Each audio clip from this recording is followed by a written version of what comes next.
ஓம் சாந்தி. 16/4/2024. இனிமையான குழந்தைகளே, நீங்கள் சதோ பிரதானம் ஆக வேண்டும் என்றால் பாபாவை அன்போடு நினைவு செய்யுங்கள். தங்கமாக மாற்றக்கூடியவர் சிவபாபா உங்களை சொர்க்கத்திற்கு எஜமானர்களாக ஆக்குவதற்காக வந்திருக்கிறார். கேள்வி: குழந்தைகளாகிய நீங்கள் எந்த ஒரு தாரணையின் மூலமாக புகழுக்கு தகுதியானவர்களாக ஆகிவிடுவீர்கள்?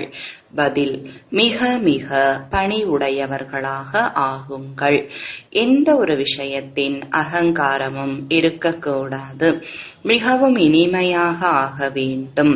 அகங்காரம் வந்தால் எதிரியாக ஆகிவிடுகிறீர்கள். தூய்மையின் விஷயத்தின் மூலமாக தான் உயர்ந்தவர்களாக அல்லது கீழானவர்களாக ஆகின்றார்கள். தூய்மை இருக்கும்போது மரியாதை இருக்கிறது. தூய்மையற்ற நிலையில் இருக்கும்போதுதான் அனைவருக்கும் தலை வணங்குகிறார்கள். ஓம் சாந்தி. ஆன்மீக தந்தை வந்து குழந்தைகளுக்கு புரிய வைக்கிறார்.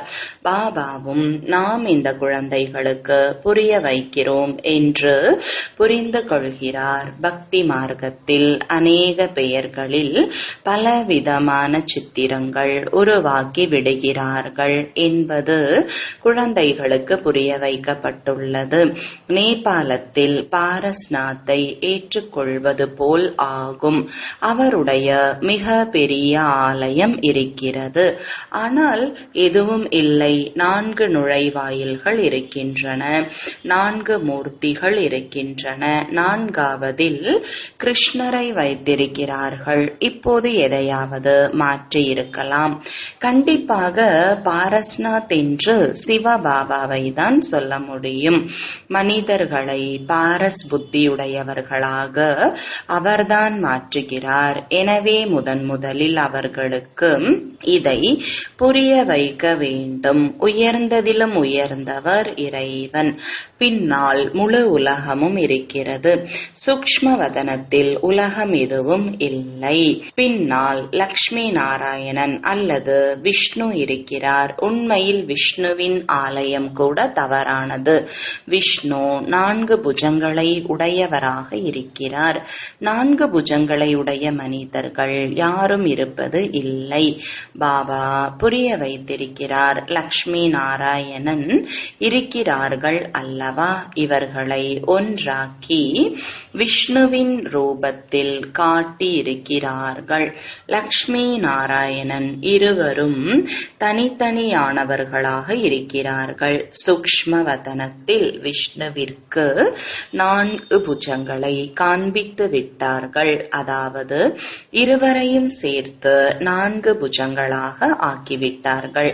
மற்றபடி அப்படி இருப்பது இல்லை. ஆலயத்தில் 4 புஜங்களை காட்டுகிறார்கள். அது சூக்ஷ்ம வதனத்தினுடையதாகும். 4 கைகளிலும் சங்கு, சக்கரம், கதை, தாமரை போன்றவைகளை கொடுக்கிறார்கள். அப்படி எதுவும் இல்லை. சக்கரம் கூட குழந்தைகளாகிய உங்களுக்கு இருக்கிறது. நேபாளத்தில் விஷ்ணுவின் பெரிய சித்திரத்தை பார்க்கடலில் காட்டுகிறார்கள். பூஜை நாட்களில் கொஞ்சம் பாலை ஊற்றி விடுகிறார்கள். பாபா ஒவ்வொரு விஷயத்தையும் நன்றாக புரிய வைக்கிறார். இப்படி வேறு யாரும் விஷ்ணுவின் பொருளை புரிய வைக்க முடியாது. தெரியவே தெரியாது. இதை பகவான் அவரே புரிய வைக்கிறார். சிவபாபாவை தான் பகவான் என்று சொல்லப்படுகிறது. இருப்பவர் ஒருவர்தான். ஆனால் பக்தி மார்க்கத்தை சார்ந்தவர்கள் அநேக பெயரை வைத்து விட்டார்கள். இப்போது நீங்கள் அநேக பெயர்களை கூற மாட்டீர்கள். பக்தி மார்க்கத்தில் அதிகமாக ஏமாற்றம் அடைகிறார்கள். நீங்களும் அடைந்தீர்கள். இப்போது நீங்கள் ஒருவேளை ஆலயம் போன்றவற்றை பார்த்தீர்கள் என்றால் அதை பற்றி உயர்ந்ததிலும் உயர்ந்தவர் பகவான் பரமாத்மா, நிராகார பரமபிதா பரமாத்மா என்று புரிய வைப்பீர்கள். ஆத்மா சரீரத்தின் மூலமாக ஓ பரமபிதாவே என்று கூறுகிறது. ஞான கடல் என்றும் சுக கடல் என்றும் என்றும் அவருடைய புகழ் கூட இருக்கிறது. பக்தி மார்க்கத்தில் ஒருவருக்கு அநேக சித்திரங்கள் இருக்கின்றன. ஞான மார்க்கத்தில் ஞானக்கடல் ஒருவரே ஆவார். அவர்தான் பதீத பாவனன், அனைவருக்கும் சத்கதியை வழங்கும் வள்ளலாக இருக்கிறார். உங்களுடைய புத்தியில் முழு சக்கரமும் இருக்கிறது. உயர்ந்ததிலும் உயர்ந்தவர் பரமாத்மா. நினைத்து நினைத்து சுகம் அடையுங்கள். அதாவது ஒரு பாபாவையே நினைவு செய்யுங்கள் அல்லது சிந்தனை செய்து கொண்டே இருங்கள். அப்போது உடலின் சண்டை சச்சரவு துன்பங்கள் நீங்கும். பிறகு ஜீவன் முக்தி பதவியை அடையுங்கள். இது ஜீவன் முக்தி அல்லவா? பாபாவின் மூலம் இந்த சுகத்தின் ஆஸ்தி கிடைக்கிறது. தனியாக இதை அடைய முடியாது. கண்டிப்பாக ராஜ்யமும் இருக்கும் அல்லவா? பாபா ராஜ்யத்தை உருவாக்கி கொண்டு இருக்கிறார். சத்யுகத்தில் ராஜா, ராணி, பிரஜைகள் அனைவரும் இருக்கிறார்கள். நீங்கள் ஞானத்தை பெற்றுக் கொண்டிருக்கிறீர்கள். எனவே நீங்கள் சென்று உயர்ந்த குலத்தில் பிறவி எடுப்பீர்கள். அதிகமான சுகம் கிடைக்கிறது. எப்போது அது ஸ்தாபனை ஆகி விடுகிறதோ அப்போது மோசமான ஆத்மாக்கள் தண்டனை அடைந்து திரும்பி சென்று விடுகின்றன.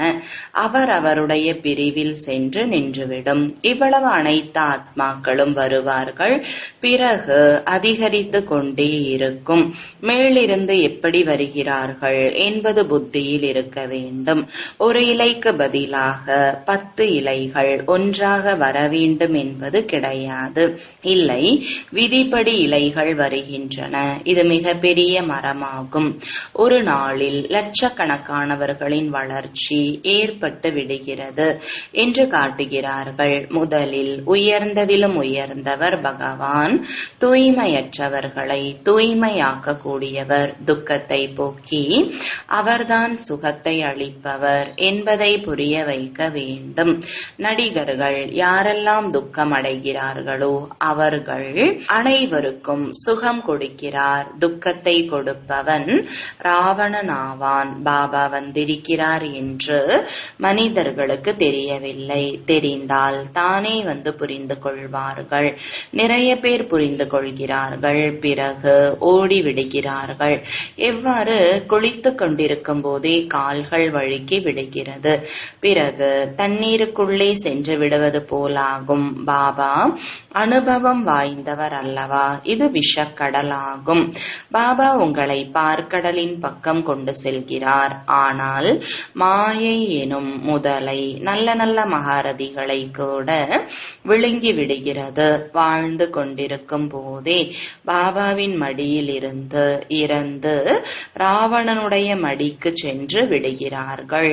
அதாவது இறந்து விடுகிறார்கள். குழந்தைகளாகிய உங்களுடைய புத்தியில் உயர்ந்ததிலும் உயர்ந்த பாபா இருக்கிறார். பிறகு படைப்பை படைக்கிறீர்கள். சூக்ஷ்ம வதனத்தில் வரலாறு புவியியல் ஒன்றுமில்லை. நீங்கள் சூக்ஷ்ம வதனத்திற்கு செல்கிறீர்கள். காட்சிகளை பார்க்கிறீர்கள். அங்கே 4 புஜங்களை உடையவரை பார்க்கிறீர்கள். சித்திரங்களில் இருக்கிறது அல்லவா? எனவே அது புத்தியில் அமர்ந்து இருக்கிறது என்றால் கண்டிப்பாக காட்சி ஏற்படும். ஆனால் அப்படி எந்த பொருளும் இல்லை. இது பக்தி மார்க்கத்தின் சித்திரமாகும். இப்போது வரை பக்தி மார்க்கம் நடந்து கொண்டிருக்கிறது. பக்தி மார்க்கம் முடிந்தது என்றால் பிறகு இந்த சித்திரங்கள் இருக்காது. சொர்க்கத்தில் இந்த அனைத்து விஷயங்களையும் மறந்து விடுவீர்கள். லக்ஷ்மி நாராயணன் விஷ்ணுவின் 2 ரூபம் என்பது இப்போது புத்தியில் இருக்கிறது. லக்ஷ்மி நாராயணருடைய பூஜை என்பது 4 புஜங்கள் கொண்ட விஷ்ணுவின் பூஜை. லக்ஷ்மி நாராயணருடைய ஆலயம் என்றாலும் சத்துர்புஜ விஷ்ணுவின் ஆலயம் என்றாலும் ஒரே விஷயம் ஆகும். இருவருடைய ஞானம் வேறு யாருக்கும் இல்லை. லக்ஷ்மி நாராயணனுடைய ராஜ்யம் இருக்கிறது என்பதை நீங்கள் தெரிந்துள்ளீர்கள். விஷ்ணுவின் ராஜ்யம் என்று சொல்ல முடியாது. இவர்கள் பராமரிப்பும் கொடுக்கிறார்கள். முழு உலகத்தின் எஜமானர்கள் எனும்போது முழு உலகையும் பராமரிக்கிறார்கள். சிவ பகவானுடைய மகா வாக்கியம், நான் உங்களுக்கு ராஜயோகத்தை கற்றுக் கொடுக்கிறேன். தன்னை ஆத்மா என்று புரிந்து பாபாவை நினைவு செய்தீர்கள் என்றால் யோக அக்னியின் மூலம் பாவ கர்மங்கள் அழிந்துவிடும். விரிவாக புரிய வைக்க வேண்டும். இது கீதைதான் என்று சொல்லுங்கள். கீதையில் கிருஷ்ணரின் பெயரை மட்டும் போட்டுவிட்டார்கள். இது தவறாகும். அனைவரையும் நிந்தனை செய்து விட்டார்கள். ஆகையால் பாரதம் தமோ பிரதானம் ஆகிவிட்டது. இப்போது கலியுக உலகின் கடைசி. இதனை தமோ பிரதான கலியுகம் என்று சொல்லப்படுகிறது. யார் சதோ பிரதானமாக இருந்தார்களோ அவர்கள்தான் 84 பிறவிகள் எடுத்து இருக்கிறார்கள். பிறப்பு இறப்பில் கண்டிப்பாக வந்தாக வேண்டும். எப்போது முழுமையாக 84 பிறவிகள் எடுக்கிறார்களோ அப்போது பிரம்மா பாபா முதல் நம்பரில் வரவேண்டியுள்ளது. ஒருவருடைய விஷயம் இல்லை. இவருடைய முழு ராஜ்யமும் இருந்தது அல்லவா? மீண்டும் கண்டிப்பாக நடக்க வேண்டும். பாபா அனைவருக்கும் கூறுகிறார், தன்னை ஆத்மா என்று புரிந்து கொள்ளுங்கள். பாபாவை நினைவு செய்தீர்கள் என்றால் யோக அக்னியின் மூலம் பாவங்கள் நீங்கிவிடும். காம சிதையில் அமர்ந்து அனைவரும் கருப்பாகி விட்டார்கள். இப்போது கருப்பிலிருந்து வெள்ளையாக எப்படி ஆவது? அதை பாபாதான் கற்றுத்தருகிறார். கிருஷ்ணரின் ஆத்மா விதவிதமான பெயர் ரூபங்களை எடுத்து வந்திருக்கும். யார் லக்ஷ்மி நாராயணனாக இருந்தார்களோ அவர்கள்தான் 84 பிறவிகளுக்கு பிறகு லக்ஷ்மி நாராயணனாக ஆக வேண்டும். எனவே அவருடைய அநேக பிறவிகளின் கடைசியில் பாபா வந்து பிரவேசிக்கிறார். பிறகு அவர் சதோ பிரதானமாக உலகின் எஜமானராக ஆகிறார். உங்களில் பாரஸ்நாத்தையும் பூஜை செய்கிறார்கள், சிவனையும் பூஜை செய்கிறார்கள். கண்டிப்பாக அவர்களுக்கு சிவன்தான் அப்படி பாரஸ்நாத்தாக மாற்றி இருப்பார். ஆசிரியர் வேண்டும் அல்லவா? அவர் ஞானக்கடலாக இருக்கிறார். இப்போது சதோ பிரதான பாரஸ்நாத்தாக வேண்டும் என்றால் பாபாவை மிக அன்போடு நினைவு செய்யுங்கள். அவர்தான் அனைவருடைய துக்கத்தையும் போக்கக்கூடியவர். பாபா சுகம் கொடுக்கக்கூடியவர். இது முள் நிறைந்த காடு மலர் நிறைந்த தோட்டமாக மாற்ற பாபா வந்திருக்கிறார். பாபா தன்னுடைய அறிமுகத்தை கொடுக்கிறார். நான் இந்த சாதாரண வயோதிகரின் உடலில் பிரவேசிக்கிறேன். அவர் தன்னுடைய பிறவிகளை பற்றி தெரிந்திருக்கவில்லை.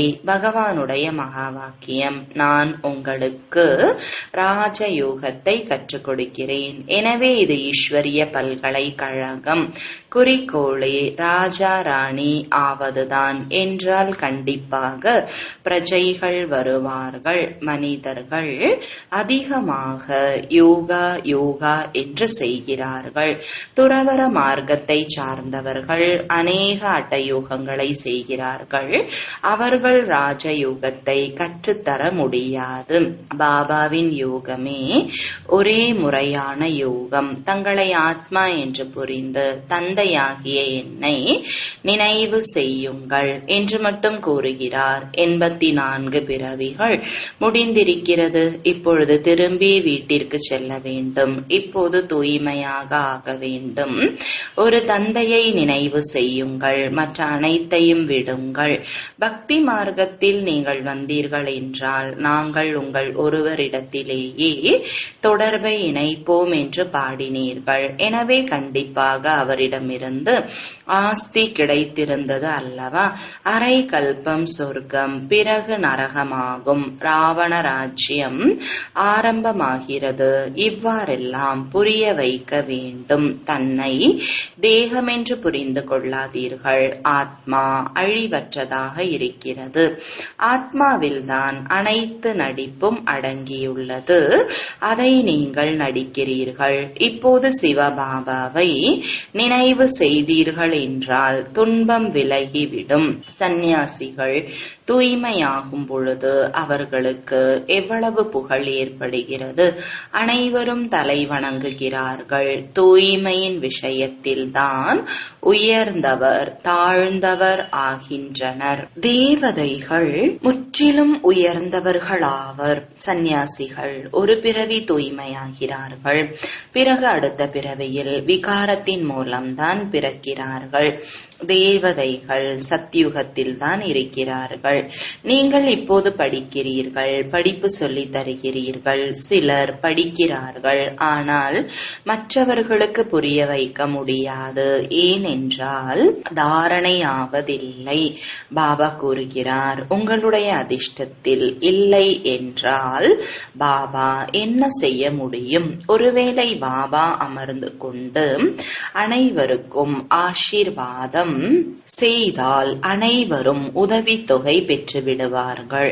அதை பக்தி மார்க்கத்தில் ஆசீர்வாதம் என்கிறார்கள். சந்நியாசிகள் கூட அப்படி செய்கிறார்கள். அவர்களிடம் சென்று எங்களுக்கு ஆண் குழந்தை பிறக்க வேண்டும், ஆசீர்வதியுங்கள் என்று சொல்வார்கள். நல்லது, உங்களுக்கு ஆண் குழந்தை பாக்கியம் உண்டாகும். பெண் குழந்தை பிறந்தால் அது விதி என்று சொல்வார்கள். ஆண் குழந்தை பிறந்தால் ஆஹா என்று காலில் விழுந்து கொண்டே இருப்பார்கள்.